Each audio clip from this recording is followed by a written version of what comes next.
What's going on, people? Welcome back to Curtis Shaw TV, back with another transfer update video, a late one again, people. This could be the new time slot at the moment, but no, I will be back from tomorrow afternoon with the usual time slot. A few bits going off at Arsenal today. Not the most exciting of days, although Arsenal have confirmed a signing today, and we are getting closer to the Gabriel Jesus deal being officially announced by the club. I'll give you all the latest news today. Big up to everyone who's been supporting. We've got loads of new subscribers. We've gone past 48k already. We're already approaching 49 and then that big 50. So make sure you keep subscribing to the channel. Big up everyone who's been putting in the likes, the comments, the new subscribers, the super thanks and all of that. Much appreciated. Let's get into today's show, people. So Arsenal have completed the signing of a player today, and that is Matt Turner from New England Revolution over there in the MLS. It's a player we've known about for a little while, no secret at all. He grew up an Arsenal fan. He's followed Arsenal for a number of years. There's pictures of him wearing Arsenal shirts. He's made over 100 appearances for New England Revolution. He's been voted Player of the Season, Most Valuable Player in 2020. He's an American international, 28 years of age. The club have paid £7.5 million for his services. This would probably make us think that Bernd Leno's going to leave the football club. I can't imagine we're going to have three goalkeepers of that sort of level in a World Cup year vying for two places in the squad and one place in the team. I would expect Bernd Leno to be moved on. Mikel Arteta said Matt is an experienced goalkeeper who will bring high quality to our squad. He has shown with his performances in recent years in the MLS and at international level with the USA. He's a goalkeeper who will give us added strength going into the season. We welcome Matt and his family to the club and we look forward to working together in years to come. Now, I know we have a big American following in this community. If you know a little bit about him, let us know in the comments. How good is Matt Turner? I can honestly say I've never watched a full 90 minutes of this guy. I've seen some highlights of games since I've seen Arsenal link with him. I honestly don't know how good he is. What type of goalkeeper is he? Do you think he's better than Bernd Leno as a number 2 goalkeeper? You know, some people in America have said he can challenge Aaron Ramsdale. He's that good. So let me know, what sort of level do you think he's at? Is this a good signing? Let us know in the comments below, people. Let's get into the main story of the day and the headline news of today for Arsenal, and is that Arsenal have made a second offer for Lisandro Martinez, the Ajax centre-back / left-back, nicknamed the Butcher at Ajax. So I think that tells you about his style of play. Now, Arsenal have turned up with a second offer, believed to be worth £34 million, around 40 million euros. And it's believed this is still £9 million short of Ajax asking price. Ajax are asking for £43 million, which is around 50 million euros. Arsenal apparently have offered £34 million, 40 million euros. And it's believed this is getting close to a deal being completed. It's said that the first offer was 22 million with 8 million in add-ons. This is now 34 million with a few million in add-ons as well. So we're 9 million off what they want. I would expect Arsenal and Ajax will probably meet somewhere in the middle and get this deal done in and around that £40 million mark. Now, with this one, and I've said this before, what I find interesting about this deal is Arsenal are talking about big money for a centre-back. You know, we're not a Man City where we spend 40, 50 million pound on players on a regular basis and just bench them. If we're spending 40 million pounds on a left-sided centre-back, what does that mean for Gabriel? Is this just competition, which is cool? I understand that. Are you looking to play him left-back? But he only actually played one game at left-back last season for Ajax. Nearly all of his games were at centre-back.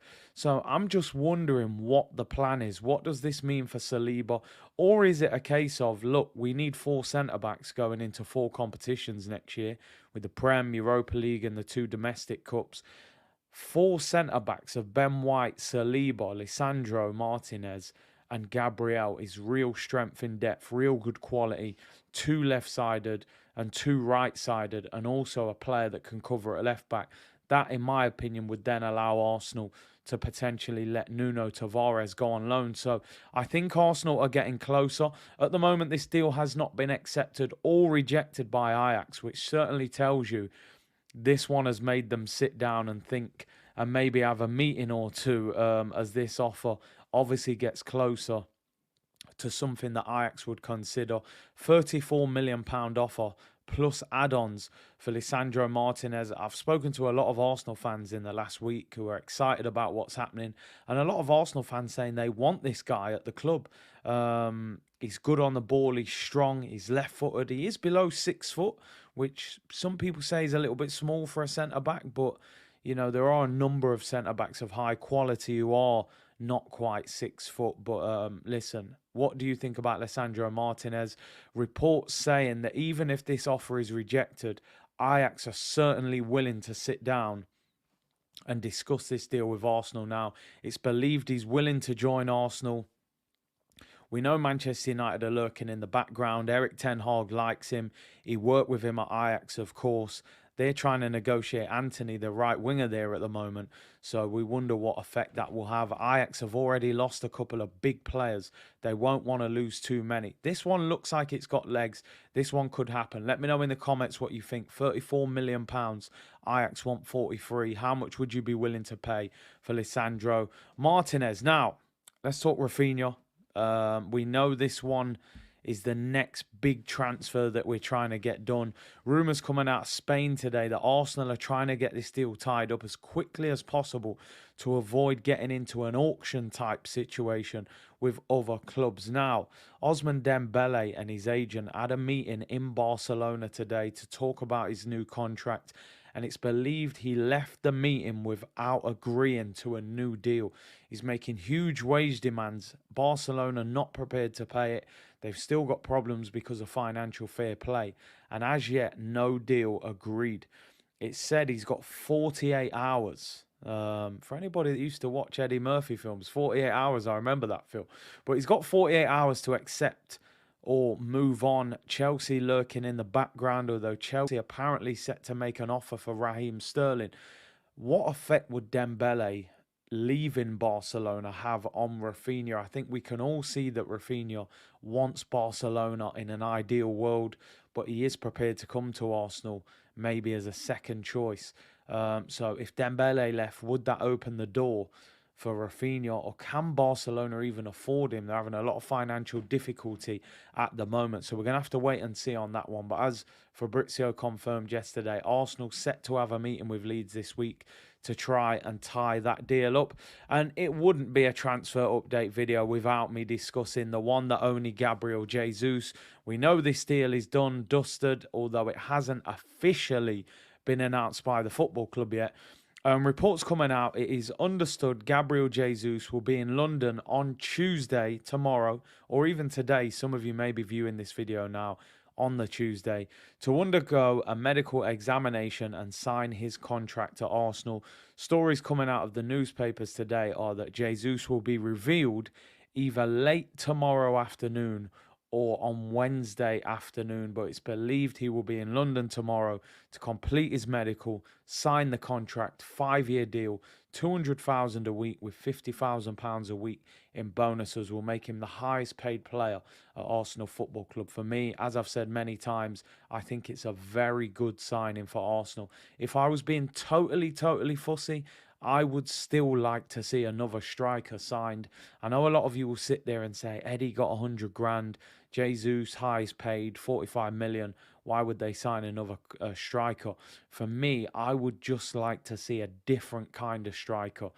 Maybe a target man, 6 foot plus, that plan B striker, that if Jesus isn't working, you can do something else, or you can maybe play them both. I don't think that will happen. I think Arsenal will only sign one striker, and that will be Gabriel Jesus. Hopefully we get an announcement on him tomorrow. That would be fantastic news, and obviously create great content for tomorrow. Thank you very much to everyone for tuning in. Really appreciate it. I'll be back on live stream on Wednesday We may even do one tomorrow if Jesus is announced. But big up to everyone for tuning in. Make sure you like the video, subscribe to the channel, keep supporting. Appreciate all your support. Let me know about what we've discussed today, and I will see you all tomorrow, people. Bless.